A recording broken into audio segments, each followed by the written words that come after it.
afternoon, everybody. Welcome to Oneida County History Center, and thank you for being here on this wintry day. So today we're very excited. We have Dr. Roesch Wagner, a renowned women's history scholar, with us to share the story of the influence of the Haudenosaunee on the women's suffrage movement and bring a strong connection here to Central New York. I know she has some good tales to tell you.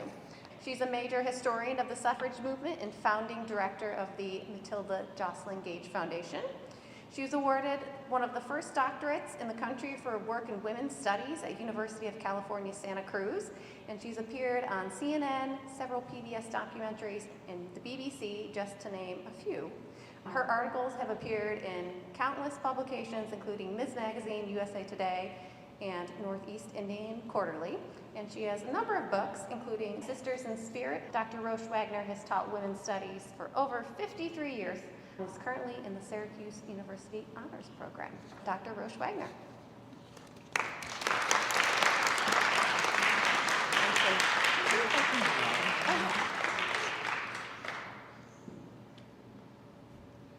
Have you ever seen this many nutcrackers in your entire life? I actually, while I was listening to the introduction, I noticed there is a female nutcracker here. And I think that if you get bored with the lecture, the challenge is to find the female among the nutcrackers. There may be more, but I did see one. Well, I always like to acknowledge where I am in the territory of the Oneida Nation, and honored to be here today with you. You have an exhibit which I didn't get a chance to see and hope to look at afterwards, of an illustrious Utica woman suffragist. But I also want to introduce you to one of my faves, and it is Paulina Wright Davis, who was from Utica. And this is a woman who is one of those that's been written out of history, as we find so many women have been. And Paulina Wright Davis was married to Francis Wright, who was a businessman in Utica. She left later, but she was one of the callers of the first national woman suffrage convention, which was held in 1850. You know, Seneca Falls we sort of dated from. That was a local convention in 1848. But 1850, they came together in a national organization, and she was one of the callers of the convention. So Paulina Wright Davis actually presided over that convention, and she went on to publish the first women's rights journal in the country, the UNA. So she is one of your illustrious descendants from this area that I'd like to introduce you to. But my favorite story about Paulina is that she, in the 1840s, now this is 1846, this is before the Seneca Falls Convention, Paulina Wright Davis ordered a mannequin from Paris, and she went on tour all around the country teaching women about their bodies using this mannequin. This is the beginning of the Right to Our Body movement done by Paulina Wright Davis from Utica. And one of the stories that Elizabeth Cady Stanton loved to tell was that some of the women were so amazed and so sort of outraged maybe by seeing an actual naked mannequin in front of them, that there are rumors that there are women that actually passed out during her lectures. So I think you can claim a woman that was so powerful that she made women faint. You know what I want to do today? I want to take you through a couple different things. And if I forget any of them, then you'll remind me of them in the question and answer afterwards. But what I really want to do is to give you sort of maybe it's a refresher course, maybe there's something that's new in it. But what was it like for the women in Utica before the women's rights movement? So let's go back to maybe the 1830s. And just look at the life of an average woman We're looking at white women. We're looking at probably women of middle class, or it could even be the women that are farming with their husbands in this area. But first of all, you're going to notice her clothing. And I'm really afraid to say that maybe every woman in this room is going to go to hell. You obviously haven't read Deuteronomy lately.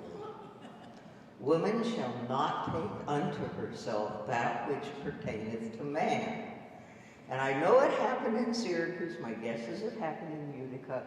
Ministers preaching to women, you do not wear that bloomer costume that those women in the Oneida colony introduced. Now, did you know that it was women in the Oneida colony that introduced this? And guess what? You know what their pants were? They weren't pants. They were leggings. Now, who in Europe was wearing leggings at this time? Who in their closest neighbors were wearing leggings? So you're a white woman, and I want you to all have a chance to experience just a minute of what body prison feels like, okay? You are in a corset from the time you're 10 years old. And this means that you're going to have trouble breathing, right? That's why you have fainting couches. You know, in all those romantic novels where she swoons, and you thought it was love, it's a lack of oxygen. So I want you all to just push your backs as hard as you can against the back of your chair, okay? And then I want you to suck in, you're doing it well, model. Suck in your gut and hold that for as long as you can. And just imagine what it is to have your life dictated by that, your movement dictated by that. By the time you're my age, you can't stand up by yourself without being corseted because you have atrophied all your muscles. So you're imprisoned physically.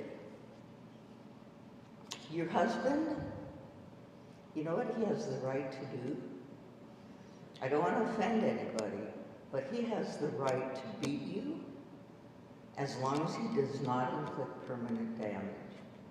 And this is not, it's because he loves you. And the logic of it is this, that the Bible says that women are to be under the authority of men, right? So what if you die? He has ordered you to do something and you haven't done it and you die. Where are you going to end up? It's warm enough that it sounds kind of good today, doesn't it? And I know you're out there permanently. Yeah, you're going to end up there, and whose fault is it? It's not yours. It's his. Because he did not love you enough to ensure that you would make it to heaven, to ensure your obedience. That's his responsibility. He loves you. That's the logic behind it. He also has the right to rape you. I'll just put it in current terms. What happened with the Founding Fathers was that Abigail Adams, some of you have heard the letter that she wrote to John, where she said, unless particular care and attention is paid to the ladies, we're determined to foment a rebellion. Okay? We're celebrating 250 years of this country, and we better remember what Abigail Adams warned her husband during the Revolutionary period. What she was talking about was that England had just adopted a code, Blackstone Code it's called, and it concretized, it put in place common law and made it, this was now rigid common law. And under the Blackstone Code, women were dead in the law. Now think about that for a minute. If you're dead in the law, what does that mean? You don't exist legally. So actually, justice explained it And a British justice explained it this way. He said, look, the two become one and the one is the man, and he can't rape himself, so there's no such thing as marital rape. So a husband, up until the 1980s in this country, when the feminists began to really change the laws, it was legal for a husband to rape his wife. And in 1980, I think it was, in California, where I lived at the time, the state legislature was considering a rape law, a marital rape law. And I remember one of the senators stood up and said to the other senators, at that point I think they were all male, and said, come on, guys, if you can't rape your wife, who can you rape? And laughter was heard throughout the Senate hearing room. So this is where we come from. Your children, let's say you're pregnant and your husband is ill. Your husband calls an attorney and writes his will. You give birth to this child after his death. And this child means, I mean, what is this child going to mean to you? This is the reminder of your husband. This is the carrying on of the tradition. And then one day there's a knock at the door. And there's a man with the lawyer that your husband had consulted. And this man says, we've come for the child. And she says, what do you mean? This is the father of your husband. He has come from Germany to get the child. Your husband named him the guardian of the child. And that child is ripped from your arms, and you will never see that child again. Husbands have the right to will away an unborn child. In Utica, New York, Syracuse, New York, it's the law in New York State. It continues on. Do you think you can vote? Are you kidding? You don't exist legally. You can't write a contract. You can't sue or be sued. You can't testify in court. You don't exist. That's the position you're in. Did you know this? I have to tell you, I did not know this until after I had a doctorate, because I had never studied this in school because it wasn't taught. I'm hoping it's taught today, and I'm hoping that I'm just giving you a refresher course, but yeah, it was bad. And then Elizabeth Cady Stanton says, you know, a woman should be able to lead a loveless and dangerous marriage. We should have divorce laws. Well, you couldn't get divorced in most of the states in the United States at that point, including New York, because, I keep referring back to the Bible, I'm sorry, but that's what the suffragists said, where all this came from. Elizabeth Cady Stanton, Matilda Joslyn Gage. They said the reason that we don't have divorce laws is because, according to Christianity, marriage is not a contract between two people, it's a covenant with God. And you can't break a covenant with God. So guess what Elizabeth Cady Stanton was called when she said women should be able to lead dangerous and loveless marriages? She was called a heretic. Matilda Joslyn Gage was amazed when she learned that, and if you don't know Matilda Joslyn Gage, ask me. She's my main squeeze. This is a woman that I fell in love with in 1973, and she's been my main squeeze ever since. So if you haven't visited the Matilda Joslyn Gage Center in Fayetteville, New York, I invite you to. I founded it. I've stepped down as the executive director, but You can learn all about her there. But she was the one that Larry Steiner says, this is the woman who is ahead of the women who are ahead of their time. So, Matilda Joslyn Gage in her major work, Woman, Church, and State, and I invite you to take a look at it. It's online and it's searchable, so you can find a word that you want to find more about and you'll find it in Woman, Church, and State. So Matilda Joslyn Gage, in her very first chapter in this major work of her life, and it's now considered a feminist classic, she says, never was justice more perfect. Never was civilization higher. You know what she's talking about? Your closest neighbors. She's talking about the Oneida. She's talking about the Mohawks. She's talking about the Onondaga. She's talking about the Cayuga. She's talking about the Seneca. She's talking about the Tuscarora. She's talking about the Haudenosaunee. She says, the women had absolute control of the land. The women had the final decision about whether there would be war. The women, Elizabeth Cady Stanton said, if a chief misrepresents what he should be doing, the clan mother cuts off his horns.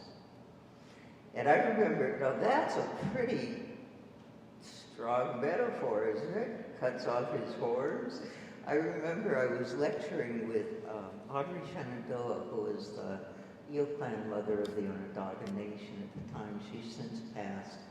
But it was at the Elizabeth Cady Stanton annual birthday tea, which they would have every year in Seneca Falls in November. And I did that quote, and it was, you know, a feminist audience said, woo, cut off his horns. You know, that's a pretty strong thing to be able to do. And it was interesting because Audrey then got up and talked about her responsibilities as the clan mother. And I had talked about the right to do this and the right to do that. Every word that came out of her mouth in terms of what she did as a clan mother was responsibilities. And she said, I have never seen a chief brought down by his clan mother. If I did, it would be the saddest thing I could ever imagine. We would be so out of balance. Afterwards, when Audrey and I were talking, I said, you know, I keep referring to rights and you keep referring to responsibilities. What's going on here? And what we realized was that rights are what we talk about in their absence, okay? We don't have equality, so we're fighting for our rights. Responsibilities are what you have when you have a world in balance and harmony. And your responsibility then is to maintain that harmony. Elizabeth Cady Stanton used to come to Peterborough. You know where that is? Pretty close by, yeah, okay. You know who lived there? Garrett Smith, yeah. And that was her cousin, and she'd come to visit cousin Garrett. And her husband, Henry, in his memoirs, writes about when we went to visit cousin Garrett, there were always fugitive slaves, radical reformers of every ilk, and Indians. Elizabeth Cady Stanton was constantly exposed to Oneida when she would visit with her cousin, which she did often. And if she didn't pick up something there, her nearest neighbor in Seneca Falls was a man who had he'd lived at Onondaga previously, and he had a trading post there. He spoke Onondaga fluently, and the newspapers talk about how when his Oneida relatives, the adopted relatives, came to visit Seneca Falls, they would stay with him. So Elizabeth Cady Stanton may have seen Onondaga folks at her nearest neighbor's house. Women were selling baskets. The Cayuga women were selling baskets on the street in Seneca Falls. The connection between native and non-native people during this time, when you think about it, here are these people who have a very settled, organized way of living, right? You know, they have been here for a little while, and then these, well, what do we call these? Some people call them invaders. I think it depends on how we behave, how we get called. But these people, I know my friend Louise, who, Mama Bear, she calls herself, she's the Bear Clan mother of the Mohawk Nation, and she calls us saltwater people. we came from the saltwater in our ships. So the saltwater people come in, and it's not like, you know what, I'm sorry, but you may have been much better educated than I was. But I grew up thinking that there was this sort of barren land, and in came the people from Europe, in came the saltwater people, and we civilized this land, which was just nothing but forest and who knows. You know, and there was this sense that we came into a civilization. We came into a highly developed world. And some people had the idea, we need to change them. You know, the boarding school experience. Christianize and civilize the Indians. And we know the terrible destruction that came from that. You know, the attempt to completely, it's been called, the Canadians have called it, cultural and spiritual genocide. You know, the beating a child for speaking their language, the cutting their hair immediately when hair is grown long until someone passes and then you cut it, and it's a symbol of sorrow and grief. You know, anything to do with being an Indian was punished out of it, and the systematic violence and sexual violence that happened to these children. You know, and we're talking about 150 years of colonization in these boarding schools. And that's at least 3 generations. So if we look at Native communities and see, whoa, they're pretty dysfunctional. Imagine 3 generations of never learning how to love, of never being loved, of being taken from your parents. There's some parents never knew where their children were. One day they just disappeared, and they didn't know where their children were. Can you imagine being a parent and having that experience? You know, the post-traumatic, you know, issues that Native nations continue to live with today. And the wonder is that they maintain their resilience. I don't know how they do it. I don't think I could under those circumstances. So what we had then was people coming in to live in this area. I don't know the exact settlement of this area and the time period.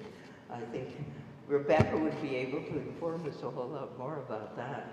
But basically, a lot of the settlement happened in this area after the Revolutionary War.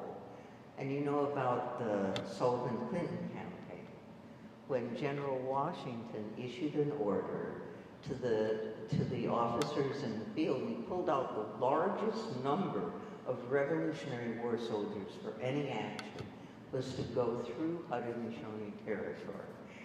And the directive that he gave them was destroy every living thing that you find. destroy all the humans that you find, and destroy their crops, destroy their animals, they cut down the apple trees, the pear trees. The women had a huge crop of corn that year, and the soldiers burned it to the ground everywhere in Haudenosaunee territory. The Haudenosaunee, many of them fled to Canada. They came back, some of them. There were some soldiers that rebelled and said, we didn't sign up to go to war against vegetables. But what happened was that the government didn't have sufficient money to pay the soldiers. New York State and the federal, what became the federal government, the U.S., didn't have enough money to pay the soldiers. And so what they did was to introduce them to what this rich farmland was. And then they paid them in land once they had gotten rid of as many of the Haudenosaunee as they could. So that's a painful part of the 250th anniversary that, you know, I think, how do we tell our history unless we tell the full truth of it? But the other side of it that is so amazing to me is that in the face of this terrible colonization, the Haudenosaunee maintained a resilience, maintained their way of living, so that today, my friends that are clan mothers are still raising up the chiefs. And here's how the way that it's been explained to me is this, and see if it makes sense to you.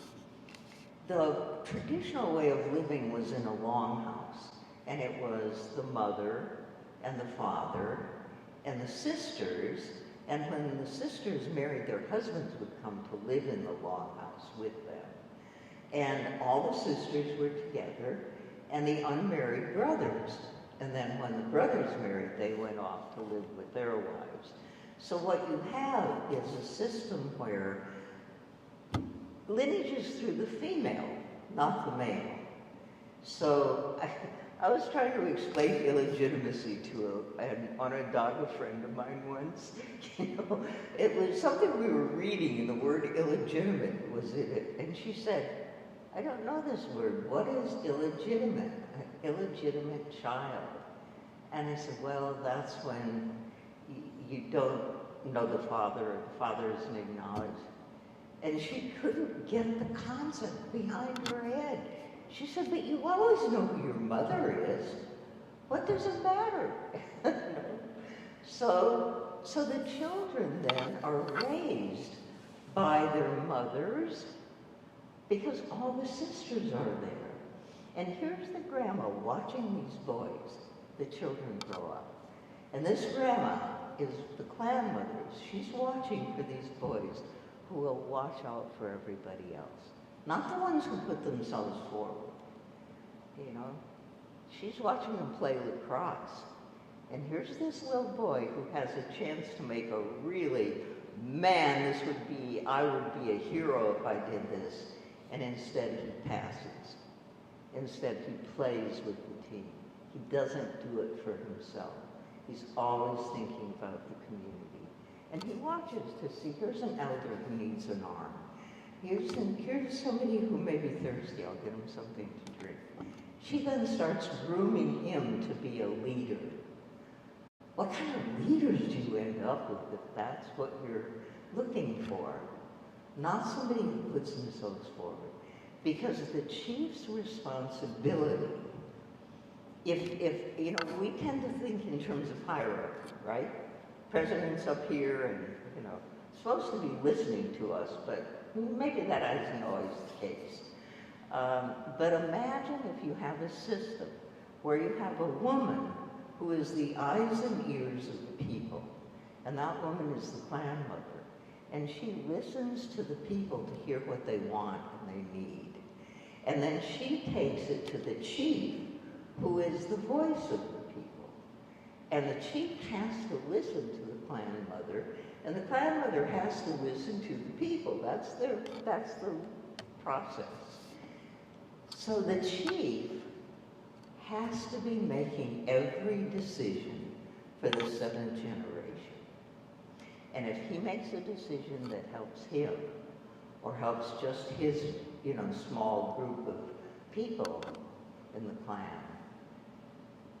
mother gives him a warning. And there's a process for it. Other people are involved in the warning. If he does it again, if he makes a decision that is not for the 7th generation and is not coming from what the people want, she gives him a second warning. The 3rd time, the man with no mercy comes, and he cuts off his horns. He takes the symbol of authority that the clan mother has placed on the chief's head, and he removes that. And that man will never be a chief again. Had a clan mother explain this to me one time, and have heard it many times since. There are sort of 3 rules that are absolutes in the choosing of the chief. One is that he cannot have committed a murder. This is a peace confederacy. This is 6 nations that have agreed they will never go to war with each other. That's the basis of the confederacy. So he can't be a warrior. He can't have, he has to step down. He cannot have committed a murder. He cannot have committed a theft. And guess what the 3rd one is? He cannot have abused a woman.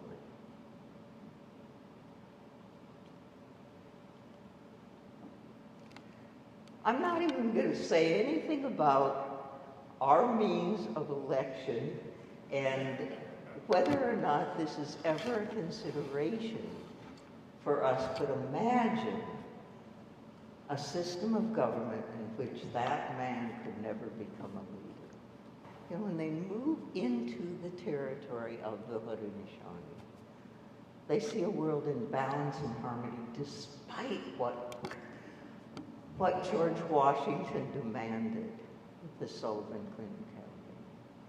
They're still holding on to their way of being.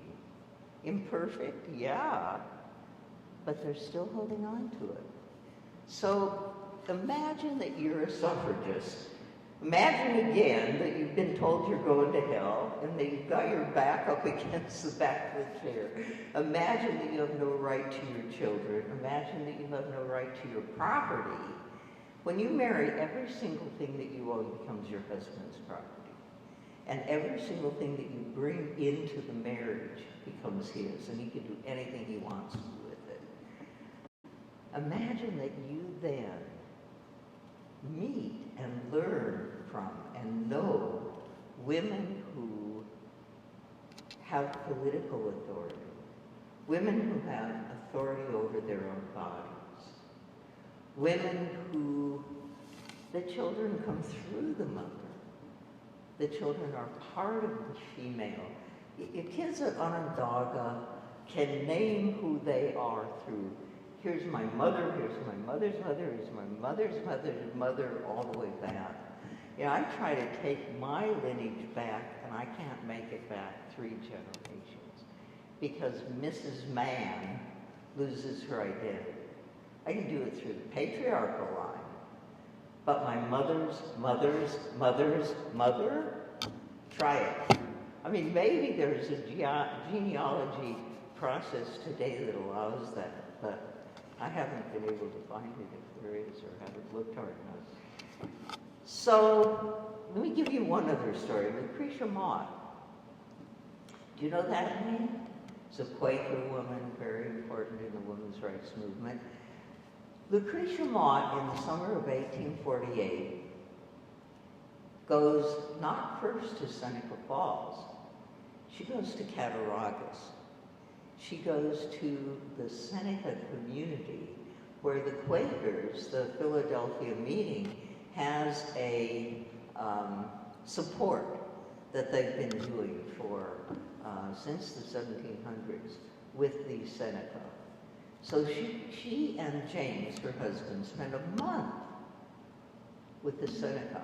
at Cattaraugus, and it's in the summer of 1848. It's a critically important time because it's when the Seneca decide if they're going to continue with their traditional system or if they're going to move to a system of governance that is like the U.S. government, an elected system. But what Lucretia Mott, the only thing I found where she writes about that experience, okay, in the summer of 1848. First they're at Cattaraugus, then they go to Waterloo, where she meets with some Quaker friends who have a long history in the female anti-slavery movement. They've been organizing for a decade as, activists opposing slavery. And then there's another woman who comes to join them, and her name is Elizabeth Cady Stanton. And together they decide that they're going to have a women's rights convention, and that's the Seneca Falls Convention. And then Lucretia and James Mott ended up going to Canada to visit with some of the, at the Gage Center we call them the Freedom Takers. Vanessa Johnson, who is our African-American consultant, says, I'm not sure I like the name Freedom Seeker. It sounds like they're looking for something. These are people who took their freedom.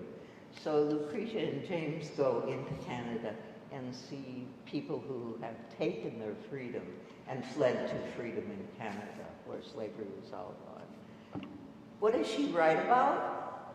The only account I found where she writes about her experience in the summer of 1848, there is a paragraph about what she experienced at Cattaraugus, watching the women plan the spiritual ceremonies. And it's 3 paragraphs about what she experienced at Cattaraugus with the Seneca, and 1 paragraph about Seneca Falls. I don't know whether that's the relative importance she placed on these things at the time, but if you can imagine, here is a woman who experiences firsthand empowered women, and she's living with them, and she's there for a month, and she sees them having political voice. She sees them planning the strawberry ceremony. And this is at a time when there was not a single woman allowed behind the pulpit in the United States of America. Not one. The first one was illegally,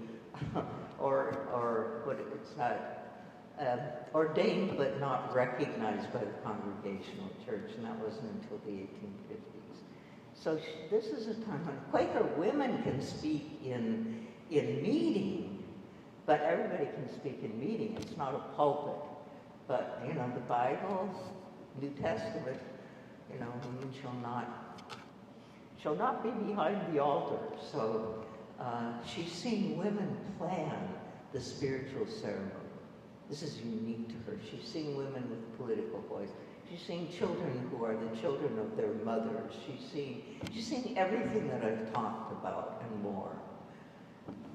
Do you think when she met with Elizabeth Cady Stanton and the women in Waterloo, when they sat down and had tea, do you suppose maybe she might have said something about what she saw at Cattaraugus and this experience she did at that? Sometimes as an historian, you have to just make judgments and to think, if I was there, if I'd experienced that, man, that's what I'd be talking about. And Elizabeth Cady Stanton talks about how what she brought was that she was so frustrated trying to be the perfect housewife. And her kids had been sick. She couldn't get good help. She poured out her soul. And then there's Lucretia Mott saying, maybe, I just saw it differently. So, what I'm giving you, speculation. Smoking gun? Maybe it's Matilda Joslyn Gage saying never was justice more perfect. Never was civilization higher. This is the model of the world that she wants to live in. And I want to share something personally with you. It's the world that I want to live in. It's the world that I would like to be part of creating. You know, a world where we really are in balance, and a world where our responsibility is not to create equality, but it is to maintain the equality and the balance that we've created. You know, I live in a world in which I was raised up to think that, you know, we're above animals. We can, you know, animals are there for us to do what we want to with. Mother Earth is there for us to do whatever we want to with. Plants, they're taught. Well, guess what, folks? Plants talk. Trees communicate, both through their root systems. They communicate through smell. If any of you are reading about what trees do, I highly recommend a study of it. It's incredibly humbling because it makes us now, with the knowledge we're starting to have, is it possible that whales are smarter than we are? Is it possible that dolphins feel more? Do elephants cry when they lose, you know? It's the pecking order is starting to disappear. But we have neighbors and we have friends who live in a world that is not a hierarchy of, you know, yeah, well, we murder entire nations of species every single hour. They live in a world in which that's unthinkable because everyone and everything is related. And what we now know scientifically is that we are all stardust. Every living thing on this planet comes from the same construction. A little bit different with each of us, but literally we are all related. And when the bees go, we go. You know that. When there are no longer bees to pollinate, we won't be around. So I'll just share with you personally. When I tell this story, it is very self-serving for me because I am now a great-grandmother. And I want my great-grandson, Camden, to live in a world where he doesn't live in fear of the end of life on the planet. I want him to live in a world where he can plan for the future. I want to be able to think in terms of 7 generations from me, and to think about how we can plan now so that those 7 generations will be there. And for me, the leadership for this, the wisdom for this comes from people who have lived in a world of harmony and balance and know how to do it. So I just share that as my very personal journey. It's self-serving for me to share with you the information and the vision as best as I can as a non-native. But, you know, we all have a lot of work to do to ensure that life continues on this planet. And we got some wonderful neighbors who are willing to share their wisdom with us. And the question is, do we have ears to hear? So thank you.